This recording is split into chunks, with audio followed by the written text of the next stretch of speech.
नमस्कार साथियों, आज हम बात करेंगे एक सेक्टर के बारे में। यह है micro finance sector. Micro finance NBFC का सेक्टर होता है। इसमें 2024 में ओवर लेवरेजिंग की प्रॉब्लम थी, हाई क्रेडिट कॉस्ट की प्रॉब्लम थी और लेस कलेक्शन एफिशिएंसी की प्रॉब्लम दिखाई दे रही थी, जो कि अब धीरे धीरे करके कम होती दिख रही है फाइनेंशियल ईयर 26 से। जैसे 2024 होता है फाइनेंशियल ईयर 25, अब ये जो 2025 चल रहा है ये है फाइनेंशियल ईयर 26। तो इसमें रिकवरी की वो दिख रही है, टर्न अराउंड दिख रहा है। जनवरी 2025 से जो कंपनियां जो भी इस सेक्टर में काम करती है उन्होंने बोला है कि भाई हमारी ग्रोथ जो है, कलेक्शन की जो एफिशिएंसी है वो बढ़ती जा रही है, एसेट क्वालिटी बढ़ रही है, क्रेडिट कॉस्ट में कमी आ रही है और अगले 6 से 24 महीने में हम धीरे करके एक अच्छा वो देख रहे हैं, इसमें अपसाइड देख रहे हैं। तो इस सेक्टर में हम कंपनी के बारे में बात करेंगे। इसमें एक कंपनी है अरमान फाइनेंशियल करके। इसका Q1 फाइनेंशियल ईयर 26 में AUM है 2156 करोड़ एसेट अंडर मैनेजमेंट जो उसने करा है। लास्ट ईयर इसका AUM था 2594 करोड़, पिछले ईयर से कम इस क्वार्टर में किया है इसने। डिसबर्समेंट जो उसने पैसे बांटे इस बार 378 करोड़ बांटे हैं। माइक्रो फाइनेंस सेगमेंट में इसका जो Q1 में जो उसका रिजल्ट आया था उसमें लॉस दिखाया है 27.7 करोड़ और टोटल लॉस दिखाया है इसका 15 करोड़ का। मैनेजमेंट ने क्या कौन में कमेंट्री दी कि भाई अब हमारा क्या नाम है, क्रेडिट कॉस्ट कम होता दिख रहा है, कलेक्शन एफिशिएंसी बढ़ रही है और एसेट क्वालिटी भी पहले से सुधरती जा रही है। इसका जो वैल्यूएशन है इस कंपनी का, नॉर्मली इसका जो मीडियन प्राइस टू बुक होता है 3.9 होता है, इसका अभी जो प्राइस टू बुक चल रहा है 1.78 चल रहा है। बेसिकली क्या होता है, एनबीएफसी सेक्टर में हम लोग प्राइस टू बुक से कंपनी को देखते हैं। एक सबसे पहले तो हम देखते हैं जीएनपीए एनपीए कितना है, उसके बाद हम देखते हैं जीएनपीए एनपीए मतलब कि लॉस कितना आया है और लोन बांटने के बाद रिकवरी में कितना लॉस आया। जैसे 100 रुपए का लोन बांटा मान लो और मान लो 2 रुपए कलेक्ट नहीं हो पाए तो 98 रुपए वापस आए, इस तरीके से तो 2 रुपए का हो गया जीएनपीए। ठीक है, इस तरीके से। तो आगे बढ़ते हैं। दूसरी कंपनी है मुथूट माइक्रो फाइनेंस।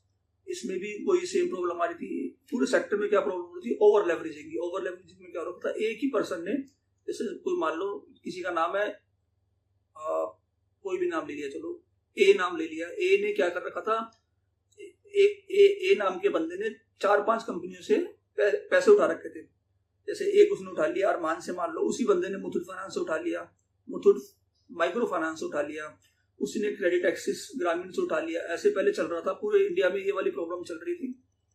अब धीरे धीरे करके जो मुथूट माइक्रो फाइनेंस था, पहले इसका 4+ लोन लेने वाला, मतलब कि एक ही बंदे ने 4+ जगह से जो ले रखे थे वो 8% के करीब थे इसके पास कस्टमर, वो घटकर 5% से नीचे हो गए हैं। ऐसे बंदे जिन्होंने जिस एक बंदे ने 4 जगहों से लोन ले रखा था वो 8% से घटकर 5% हो गए हैं। इस तरीके से मुथूट माइक्रो फाइनेंस ने अभी इस क्वार्टर में 28 न्यू ब्रांचें भी खोली हैं।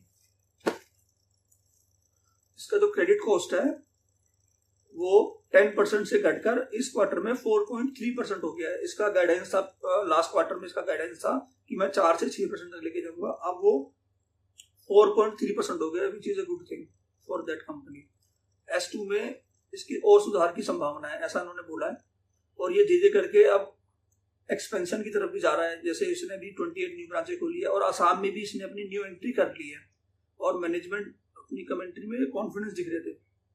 तीसरी कंपनी का बात करेंगे हम लोग, क्रेडिट एक्सिस ग्रामीण। इसकी क्या प्रॉब्लम थी, इसका एक पोर्टफोलियो का बड़ा हिस्सा जो उसने बांटा हुआ था, माइक्रो फाइनेंस लोन बांटा था, उसका एक बड़ा हिस्सा कर्नाटका में था। वहां पे क्या हुआ था कि स्टेट लेजिस्लेटिव पॉलिसी चेंज हुई थी अभी गवर्नमेंट के द्वारा।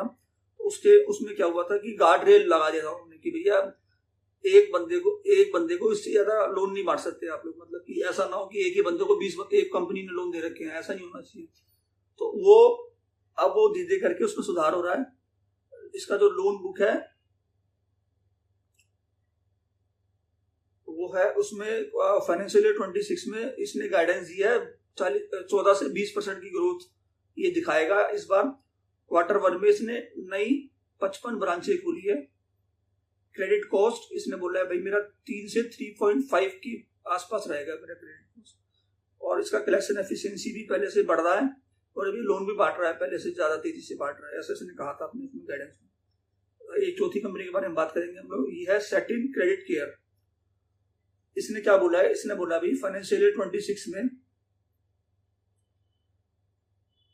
4.5 से 5% से कम रहेगा मेरा आगे क्रेडिट कॉस्ट जो रहेगा, और ROE रिटर्न ऑन इक्विटी में भी सुधार की उम्मीद है इसको, सेटिन क्रेडिट केयर को। मतलब मैनेजमेंट अच्छी कमेंट्री कर रहा था इसके लिए। एक फिर पांचवी कंपनी के बारे में बात करेंगे, वो है उज्जीवन स्मॉल फाइनेंस बैंक। ये क्या बोल रहा है कि इसका भी देखो सेटिन क्या नाम है, उज्जीवन का, क्रेडिट एक्सिस ग्रामीण का और मुथूट माइक्रो फाइनेंस का जो एक अच्छा खासा हिस्सा था, वो जो उन्होंने लोन का हिस्सा था वो था वहाँ पे कर्नाटका में था। तो उनको जब वहाँ पे एकदम से वहाँ का गाइडेंस चेंज हुई थी वहाँ पे गवर्नमेंट के द्वारा, तो उनका एकदम से काफी ज्यादा लॉस बुक हुआ था। मतलब क्योंकि वहाँ पे कर्नाटक की गवर्नमेंट ने बोला था कि भाई आप किसी बंदे से जबरदस्ती लोन नहीं ले सकते, रिकवरी नहीं कर सकते, लोन की रिकवरी नहीं कर सकते। तो उस वजह से क्या हुआ था, काफी सारे लोगों ने पैसे देने से भी इनकार कर दिया था, तो जो दे सकते थे उन्होंने भी इनकार कर दिया था। और फिर दूसरा उन्होंने ये तो बोला ही था कि भैया आप कि एक बंदे को इतने मतलब 3-4 कंपनी से ज्यादा लोन ना दे, क्योंकि हो क्या रहा था पूरे देश में दिक्कत आ रही थी वाली। कर्नाटका वालों ने तो एक पॉजिटिव अपने हिसाब से पॉजिटिव एक्शन लिया था उनके हिसाब से उन्होंने। तो उन्होंने क्या बोला था, भाई एक बंदे को 3-4 कंपनी से ज्यादा लोन ना बांटे भैया, कि ऐसा ना हो कि डिफॉल्ट बढ़ जाए उसका, फिर एकदम से वो बंदा क्या कर रहा था, बंदा एक जगह से लोन लेता था दूसरी कंपनी में देता था, दूसरी जगह से लोन लेके तीसरी कंपनी में दे देता था, उससे बचने के लिए। ठीक है, उज्जीवन स्मॉल फाइनेंस के बारे में बात करते हैं। कर्नाटका में अब और तमिलनाडु में इसको दिख रहा है कि भाई मेरा वापस से कलेक्शन एफिशिएंसी और क्रेडिट कॉस्ट में सुधार आ रहा है।